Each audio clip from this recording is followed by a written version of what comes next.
दोस्तों नमस्कार, आदाब, सत श्री अकाल। उर्मिलेश संवाद के इस कार्यक्रम में आपका बहुत बहुत स्वागत है। मैं हूं उर्मिलेश। देश के गृह मंत्री अमित शाह ने हाल ही में भाषा को लेकर कुछ ऐसी बातें कह दी हैं जो राजनीति में विवाद का विषय बनी हुई है। और उन्होंने ये बात कही कि अंग्रेजी, मैं चूँकि देश के गृह मंत्री हैं, बड़े नेता हैं, इसलिए उनका हूबहू बात मैं कहूँगा जो उन्होंने कहा है, जो अखबारों में छपा है। देश में अंग्रेजी बोलने वालों को जल्द ही शर्म आएगी, ऐसा समाज विकसित होगा। उनका कहना है कि ऐसा समाज विकसित होने जा रहा है भविष्य में, जिसमें कि देश में जो अंग्रेजी बोलने वाले लोग हैं उनको शर्म जल्दी आएगी।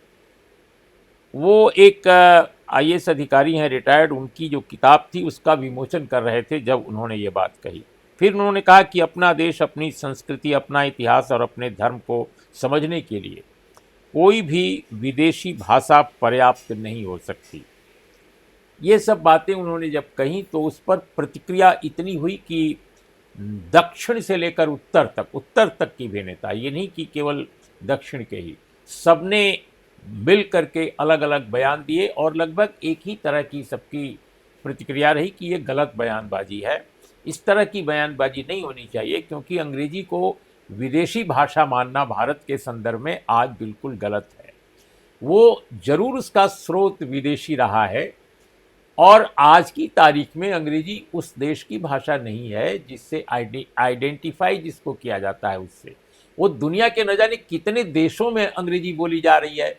अंग्रेजी भी अलग अलग अंग्रेजी है, प्रोनाउंसिएशन से लेकर शब्दावली भी बहुत जगह अलग अलग है हर जगह। तो अंग्रेजी एक ग्लोबल लैंग्वेज का रूप ले चुकी है। हम तो चाहेंगे कि हिंदी हो जाए ग्लोबल लैंग्वेज, तमिल हो जाए, हमारी मराठी हो जाए, बहुत संभावना है, बांग्ला हो जाए। लेकिन आज की तारीख में अगर देखा जाए तो अंग्रेजी एक ग्लोबल लैंग्वेज है, इस बात को इनकार नहीं किया जा सकता। हम भारत के रहने वाले हों, चाहे हम पनामा के रहने वाले हों, चाहे कोलंबिया का कोई हो, चाहे कोई फिलीपींस का हो, अगर वो सही बात को कहता है, सुनता है, समझता है, तो हर व्यक्ति कहेगा कि English is a global language. तो आज की तारीख में ये कहना कि वो एक विदेशी भाषा है और वो धर्म को, संस्कृति को, इतिहास को नहीं समझा सकती, नहीं समझ सकती भारत की, ये भी गलत है। कैसे गलत है उस पर भी मैं आऊँगा, लेकिन पहले आप ये देखिए कि शर्म क्यों आएगी भाई किसी भाषा को जानने के लिए, क्यों आएगी? मैं हिंदी वाला हूँ, मैं हिंदी का पत्रकार हूँ, मैं तो अंग्रेजी वालों के बीच में पढ़ा हूँ कई बार। बिल्कुल अंग्रेजी का माहौल था, ऐसे विश्वविद्यालय में पढ़ा हिंदी का स्टूडेंट होकर, यूपी का रहने वाला। लेकिन मैं तो कभी शर्म नहीं करता था अपनी भाषा पर। मैं तो भोजपुरी भाषी हूँ, मातृभाषा मेरी भोजपुरी है। जहाँ भोजपुरी के लोग मिलते हैं वहाँ मैं उसी भाषा में बोलता हूँ। मैं तो बाहर भी कई बार विदेश में गया तो वहाँ पर भोजपुरी के लोग मिल गए तो हम लोग भोजपुरी में बात करते रहे। इसमें भाषा में शर्म की क्या बात है? तो उसी तरह से अंग्रेजी में शर्म किस बात की है? क्यों अंग्रेजी बोलने वाले शर्म करेंगे? किस बात के लिए करेंगे? इसका कोई तुक मुझे नज़र नहीं आया। तो दोस्तों, ये जो विवाद है उस पर चूँकि राहुल गांधी विपक्ष के नेता हैं, उनका भी जिक्र करना बहुत ज़रूरी है। उन्होंने जो कहा, बहुत महत्वपूर्ण बात राहुल गांधी ने कही। राहुल गांधी ने कहा कि अंग्रेजी आपकी मातृभाषा जैसी ही आज जरूरी है, भारत के लोगों के लिए कह रहे हैं, क्योंकि इसमें रोजगार है, इसमें आत्मविश्वास है। अब ये दोनों बात बहुत महत्वपूर्ण है उनकी। फिर वो कह रहे हैं कि अंग्रेजी बांध नहीं है, ये बांधती नहीं है किसी को, ये पुल है, ब्रिज है। यानी वो कह रहे हैं कि अखिल भारतीय जो एक संपर्क भाषा है भारत की एक, वो वाकई में पुल का काम करती है ये लैंग्वेज। अंग्रेजी जो है बांध नहीं पुल है, अंग्रेजी शर्म नहीं शक्ति है, अंग्रेजी जंजीर नहीं जंजीरें तोड़ने का औजार है। ये इस तरह का उन्होंने एक्स पर कमेंट भी किया है, उनका बयान भी है। इसी तरह से तमिलनाडु की बहुत मशहूर नेता, स्वयं वो कवयित्री हैं, पोएटेस हैं, इसके अलावा मेंबर ऑफ पार्लियामेंट हैं लोकसभा, कनिमोझी, उन्होंने भी बयान दिया है इस पर। और इस तरह के बयान को एक तरह से उन्होंने माना है कि ये हिंदी दक्षिण पर थोपने की या पूरे देश पर थोपने की एक कोशिश का एक नमूना है। इसके अलावा सागरिका घोष टीएमसी के नेता हैं, उन्होंने भी इसी तरह की आलोचना की है और उन्होंने कहा है कि ये गलत सोच है। ऐसा नहीं बोलना चाहिए था। बहुत सारे लोग इस तरह की बात कर रहे हैं। लेकिन दोस्तों, जो कंटेम्पररी पॉलिटिकल लीडर्स हैं, उन्होंने जो बातें कही हैं वो अपनी जगह हैं। अब हम आपको आज बताने जा रहे हैं कि इस विषय पर, अंग्रेजी के बारे में, इस देश के महानतम चिंतक और वो व्यक्ति जिसने भारत के संविधान की रचना में सबसे महत्वपूर्ण योगदान किया, जो ड्राफ्टिंग कमेटी के चेयरमैन थे, डॉक्टर भीमराव अंबेडकर। तो डॉक्टर बी आर अंबेडकर का इस विषय पर क्या सोच था, उनका क्या नजरिया था, आज मैं आपको बहुत संक्षेप में ये बात बताने जा रहा हूं। दोस्तों, डॉक्टर बी आर अंबेडकर अंग्रेजी को शर्म नहीं, प्रगति का मर्म समझते थे। अब आप सोचिए कितना फर्क है। बिल्कुल उलट जो आज के सत्ताधारी लोग हैं, जिस तरह से वो उसको शर्म की बात कर रहे हैं कि भविष्य में शर्म आएगी, जल्दी ही शर्म आएगी अंग्रेजी बोलने वालों को या जानने वालों को, लेकिन डॉक्टर बी आर अम्बेडकर उसको प्रगति का मर्म कहते हैं, उस भाषा को। और यही नहीं, मैं अगर उनकी बात को आपके सामने उन्हीं के शब्दों में रखूं तो वो कहते हैं कि अंग्रेजी वंचितों के लिए शेरनी के दूध की तरह है। शेरनी, क्या अद्भुत रूपक है, शेरनी के दूध की तरह है। इसने इंपावर किया है, इंपावर करती है, इंपावर करेगी वंचितों को। अंग्रेजी एक टूल है शिक्षा, सामाजिक आवाजाही और राष्ट्रीय एकता का। सामाजिक और आर्थिक प्रगति में अंग्रेजी की भूमिका बहुत महत्वपूर्ण है। ग्लोबल लैंग्वेज के तौर पे इसकी प्रासंगिकता और उपयोगिता है। सामाजिक बदलाव का ये औजार बनी रहेगी। जातीय भेदभाव के विरुद्ध यह ज्ञान बोध पैदा करती है, एक तरह की मुक्तिदाता भाषा है। और यही नहीं, डॉक्टर बी आर अम्बेडकर कहते हैं, वो जो शेरनी के दूध वाली जो बात कह रहे हैं, उनका कहना है कि जो इसको समझेगा, जो इस भाषा में पारंगत होगा, वह उसी तरह से उसके पास वैसी ही गर्जना होगी, ज्ञान की गर्जना, जैसी शेर के पास होती है ताकत की। तो कुछ उस रूपक को उन्होंने एक नए ढंग से व्याख्यायित करने की कोशिश की है। दोस्तों, डॉक्टर बी आर अम्बेडकर ने लैंग्वेज के तौर पे अंग्रेजी के महत्व को अपने जीवन में ही समझा था। शुरुआती जीवन में जब वो पढ़ाई कर रहे थे, जब वो कोलंबिया यूनिवर्सिटी गए, जब वो लंदन स्कूल ऑफ इकोनॉमिक्स गए, हर जगह उन्होंने जो ज्ञान अर्जित किया। और यहाँ तक कि जो अपना देश है, अपना इतिहास है, अपना धर्म है, अपने यहाँ के जो धर्म हैं, उनके बारे में भी जो उन्होंने अंग्रेजी में लिखी किताबों के जरिए बहुत कुछ जाना, उनकी उत्सुकता लगातार बढ़ी। बुद्धिज़्म के बारे में वो पहले से भी उनकी रुचि थी, लेकिन अंग्रेजी जानने के बाद बुद्धिज़्म पर और ज्ञान उनका बढ़ता गया। उन्होंने तमाम संस्कृत ग्रंथों में जो चीज़ें पहले नहीं पढ़ सके थे, वह भी उन्होंने अपने विदेश प्रवास के दौरान उसको पढ़ा। कई जगह अनुवाद भी करवाया अपने मित्रों से, अपने सहकर्मियों से, या जो उसको जानने वाले थे लोग, उनके ज़रिए। और कई जगह उन्होंने जो अनुदित थी चीज़ें अंग्रेजी में, उनके ज़रिए भी उनको जाना। जैसे भागवत गीता है, या बहुत सारे ऐसे जो वेद हैं, या बहुत सारे उपनिषद हैं, बहुत सारा अध्ययन उन्होंने किया। और सच पूछिए तो बहुत सारे जो लोग हैं जो ये मानते हैं कि वो धार्मिक ग्रंथों को उन्होंने उतना नहीं पढ़ा होगा, उन्होंने तो चूँकि वो हिंदुत्व की फिलॉसफी को रिजेक्ट करते थे, इसलिए शायद उनमें एलर्जी रही होगी और उन्होंने नहीं पढ़ा होगा। ऐसा नहीं है, उन्होंने जमकर पढ़ा। इतना पढ़ा कि उतना वे लोग भी नहीं पढ़ते जो उस धर्म की न केवल वकालत करते हैं, बल्कि उसके तमाम रिचुअल्स के निर्माता हैं और उसके प्रोपगेटर भी हैं, उसके प्रचारक भी हैं। तो बाबा साहब ने इतना पढ़ा, वेदों पुराणों से लेकर के और तमाम संहिताओं को। गीता पर उनका जो ज्ञान है वो तो अद्भुत है। वो गीता को धार्मिक ग्रंथ मानते ही नहीं है, वो तो कहते हैं कि ये पॉलिटिकल एक ग्रंथ है, एक राजनीतिक ग्रंथ है।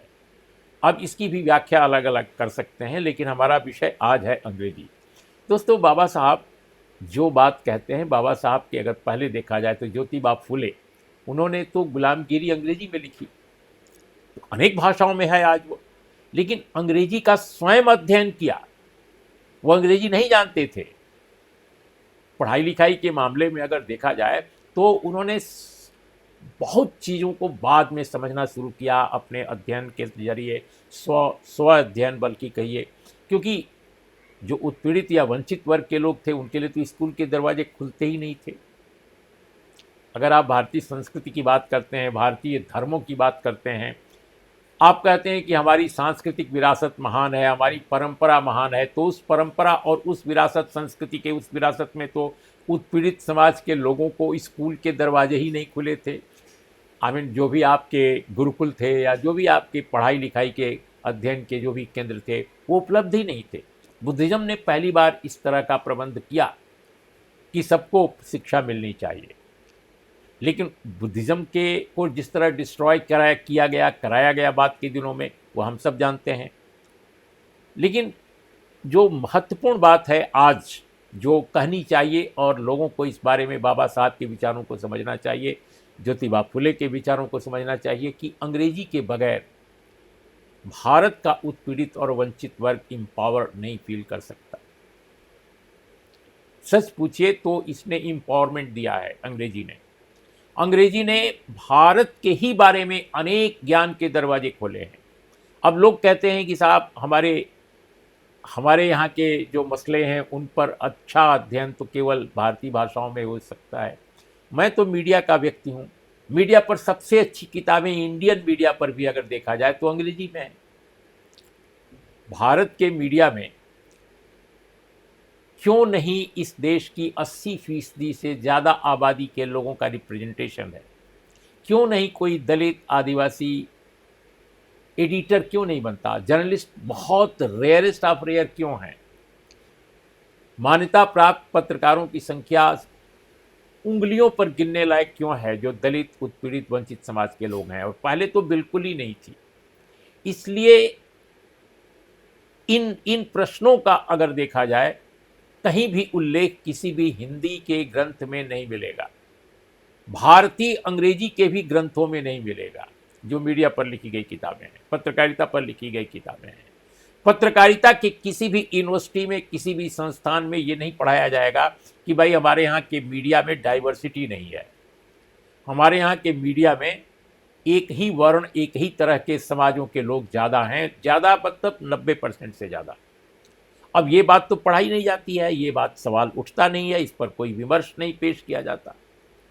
तो इस विषय पर अंग्रेजी में ही नई सामग्री आई पहली बार, और रॉबिन जेफरी ने किताब लिखी, पहली किताब इंडिया न्यूज़पेपर रिवॉल्यूशन, और उस किताब में इस सवाल को बड़ी शिद्दत के साथ उठाया कि ये कैसा मुल्क है कि इस देश का एक राष्ट्रपति दलित समाज से है। जिस समय वो किताब लिख रहे थे उस समय KR नारायणन भारत के राष्ट्रपति थे, तो उस पर आश्चर्य होता है उनको कि एक दलित राष्ट्रपति तो हो सकता है लेकिन इस देश में एक दलित संपादक क्यों नहीं होता। अब ये बहुत बड़ा सवाल है। इस सवाल को खोल करके इसका विश्लेषण अगर करेंगे तो आप चकित रह जाएंगे कि एक संपादक के दलित समाज से संपादक न आने देने के पीछे क्या कारण है। तो बहुत सारे सवाल रॉबिन जेफरी उठाते हैं, और वो विदेशी थे, लेकिन भारत के ऊपर जो उन्होंने काम किया है वो लीजेंडरी वर्क है। उनका रिसर्च कोट किया जाता है, न जाने कितनी किताबें ऐसी लिखी गई होंगी जिसमें उनका रिसर्च होगा। और बाद के दिनों में भी जिन लोगों ने इस विषय को, डाइवर्सिटी के सवाल को उठाया मीडिया में, चाहे वो भारतीय पत्रकार हों, भारतीय लेखक हों, वे सारे के सारे लोग अंग्रेजी में लिखने वाले लोग हैं। वो अमर्त्य सेन हैं, वो अरुंधति राय हैं, वो और भी बहुत सारे पत्रकार हैं। इस समय मैं कई लोगों का नाम भूल जा रहा हूं, लेकिन मुझे अच्छी तरह याद है कि पायनियर अखबार में काम करने वाले एक सीनियर जर्नलिस्ट, बहुत सीनियर जर्नलिस्ट, उन्होंने भी इस विषय पर डाइवर्सिटी के प्रश्न को उठाया, वो भी अंग्रेजी में। लेकिन आप हिंदी में आप इस विषय को बिल्कुल नहीं पाएंगे। इक्का दुक्का हम जैसे लोगों ने जो सवाल उठाए हैं उसके अलावा कहीं भी आप नहीं पाएंगे। कुछ जो जर्नलिस्ट वंचित समाज से आए हैं उत्पीड़ित समाज से आए हैं, उन्होंने ही ये सवाल उठाए हैं समय समय पर और उसको इंडोर्स किया है, सपोर्ट किया है, जो तरक्की पसंद कुछ पत्रकार हैं, लेकिन वे सारे के सारे अंग्रेजी में हैं। तो आपका ये कहना, किसी भी व्यक्ति का ये कहना, मैं किसी एक पॉलिटिशियन के बारे में केवल नहीं कह रहा हूँ, कि केवल अपने देश की भाषा में ही अपने देश का साहित्य लिखा जा सकता है बेहतर, इतिहास लिखा जा सकता है बेहतर, धर्म को समझा जा सकता है बेहतर, ये सिरे से गलत बात है।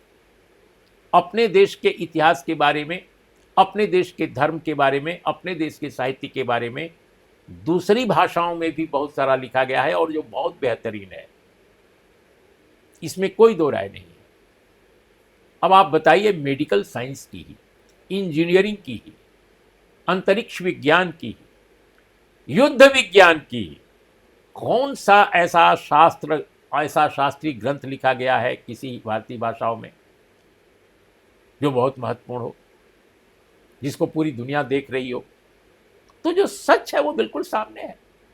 हम खुश होंगे उस दिन जिस दिन हिंदी में महान ग्रंथ इस तरह के लिखे जाएंगे, हर विषय के। मैं ये नहीं कह रहा हूं कि हिंदी में महान ग्रंथ नहीं है, कई अच्छे ग्रंथ हैं, लेकिन अगर अंग्रेजी से मुकाबला किया जाए तो वो बासंग भी नहीं है।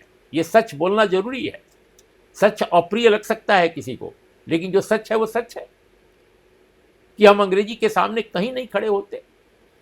विपुल साहित्य है, और अगर हम सीख सकते हैं उससे, अपनी भाषा को सुदृढ़ कर सकते हैं, मजबूत कर सकते हैं, तो इसमें गलत बात क्या है? बाबा साहब भीमराव अंबेडकर अगर कोलंबिया में न पढ़े होते, लंदन स्कूल ऑफ इकोनॉमिक्स में न पढ़े होते, तो कैसे वो इतने बड़े विद्वान बनते? तमाम मेधा के बावजूद, तमाम प्रतिभा के बावजूद, उन जगहों का भी महत्व बहुत है, और उन जगहों पर बाबा साहब को भेजने वाले लोगों का भी महत्व बहुत है। इसीलिए उन लोगों को भी आज तक इस देश के वंचित लोग सैल्यूट करते हैं, चाहे वो बड़ौदा के तत्कालीन महाराजा हों या दूसरे और भी लोग। बहुत सारे ऐसे रहे हैं जिन्होंने, कोल्हापुर के लोग जो वहाँ के महाराज थे, बहुत सारे ऐसे लोग हैं जिन्होंने उनके बाद के भी कामों को सपोर्ट किया। जब मूक नायक को निकाल रहे थे तब भी बहुत सारे लोगों ने उनको सपोर्ट किया। तो ऐसे तमाम लोगों को लोग सैल्यूट आज भी करते हैं बाबा साहब के साथ, जिन्होंने उनको सहयोग किया, वहाँ तक पहुँचने में मदद पहुँचाई। लेकिन बाबा साहब अगर अंग्रेजी न जानते, अगर वो ऐसी जगहों पर न पढ़े होते, तो बहुत मुश्किल था। इसलिए ये पूरी की पूरी डिबेट अगर देखा जाए तो मैं समझता हूँ कि सही रास्ते पर तभी आएगी जब ये समझा जाएगा कि आप अपनी भाषा को मजबूत बनाना चाहते हैं तो आपको तरक्की पसंद बनना पड़ेगा। आपको तमाम दकियानूसी, संकीर्णतावादी, कट्टरपंथी विचारों से मुक्ति चाहिए। आपको विवेक सम्मत होना पड़ेगा, वरना इस तरह की बातें कि हम ही महान हैं, हम ही दिव्य हैं, हमारी भाषा ही सब कुछ है, ये काम नहीं करने वाली बात है। अब आप देखिए, भारतीय जनता पार्टी के ही बहुत नेता हैं, ज़्यादातर जो टॉप नेता हैं, सबके बच्चे विदेश में पढ़ते हैं, या अगर देश में पढ़ते हैं तो अंग्रेजी स्कूलों में पढ़ते हैं, अंग्रेजी माध्यम से पढ़ते हैं, खासकर जो पढ़ने निकले वाले लड़के हैं। और हम कहें कि साहब आप तो हिंदी में पढ़ो, केवल आप तो संस्कृत में पढ़ो, आप ये नहीं पढ़ो, आप वो नहीं पढ़ो, तो आप अपने निजी जीवन में अपने जो बड़े नेता देश के हैं, टॉप लीडर्स, अब आप देखिए शशि थरूर ही हैं। शशि थरूर कांग्रेस के लीडर हैं, लेकिन बीजेपी के नेताओं को बहुत पसंद आते हैं। क्यों पसंद आते हैं? क्योंकि उनके पास अच्छी अंग्रेजी है, और उस अच्छी अंग्रेजी के जरिए वो देश की कूटनीति को, देश की विदेश नीति को दूसरों के सामने रख सकते हैं। इसलिए उनको लीडर बना दिया गया। देश के उस डेलीगेशन की, ऑपरेशन सिंदूर और कन्फ्लिक्ट जो पाकिस्तान के साथ हुआ उसके बाद, जो सबसे अधिक महत्वपूर्ण देशों में जो डेलीगेशन गया, उसके अध्यक्ष वो बनाए गए। बीजेपी का कोई नेता नहीं बनाया गया, क्योंकि उनके पास शानदार अंग्रेजी थी। अदरवाइज उनके पास कमिटमेंट नहीं है आइडियोलॉजिकल। जिस तरह से हम बीजेपी के नेताओं के बारे में जो भी कहें, लेकिन उनके पास अपना एक आइडियोलॉजिकल कमिटमेंट है। चाहे नरेंद्र मोदी जी हों, भारत के देश प्रधानमंत्री हों, या अमित शाह, आरएसएस और बीजेपी की विचारधारा के प्रति इनके कमिटमेंट को तो कोई ठुकरा नहीं सकता, इनकार नहीं कर सकता। They are very committed for their ideology. But Shashi Tharoor Shashi Tharoor के पास तो कमिटमेंट नाम की कोई चीज़ ही नहीं नज़र आती। वो पार्टी में एक तरफ हैं, एक विचारधारा की बात करते हैं, लेकिन अमल वो बिल्कुल नहीं करते उसकी। तो सिर्फ अंग्रेजी ही है एक चीज़ जिसके जरिए शशि थरूर अपील उनकी है, रूलिंग पार्टी में भी, सरकार में भी, और आज उनको महत्व दिया जा रहा है। वरना एक जमाने में उन्हीं के परिवार के लोगों, खासकर उनकी धर्मपत्नी के बारे में, दिवंगत धर्मपत्नी के बारे में बीजेपी के नेताओं ने क्या क्या कहा था। लेकिन आज बीजेपी के नेता उनको पसंद कर रहे हैं, क्योंकि उनको ऐसा आदमी चाहिए। तो अंग्रेजी की ज़रूरत तो उनको फील हो रही है। तो फिर किस बात का शर्म कि अंग्रेजी बोलने वाले भविष्य में शर्म करेंगे या कुछ ही समय में शर्म करेंगे, इसका क्या मतलब है। तो दोस्तों, ये बात बिल्कुल साफ साफ मैं करना चाहता था आपसे। और आप समझिए कि इस देश में अंग्रेजी खासकर वंचित समाजों के लिए बहुत ज़रूरी है। और मैं फिर अपील करूँगा कि जो वंचित समाज के लोग हैं, जो इस देश में, इस समाज में बेहतर अपनी स्थिति के लिए संघर्ष कर रहे हैं, वे ज़रूर अपने बच्चों को अंग्रेजी में शिक्षा देना न भूलें। उसके लिए कोशिश करें कि बच्चे अंग्रेजी पढ़ें ज़रूर। नमस्कार, आदाब, सत श्री अकाल।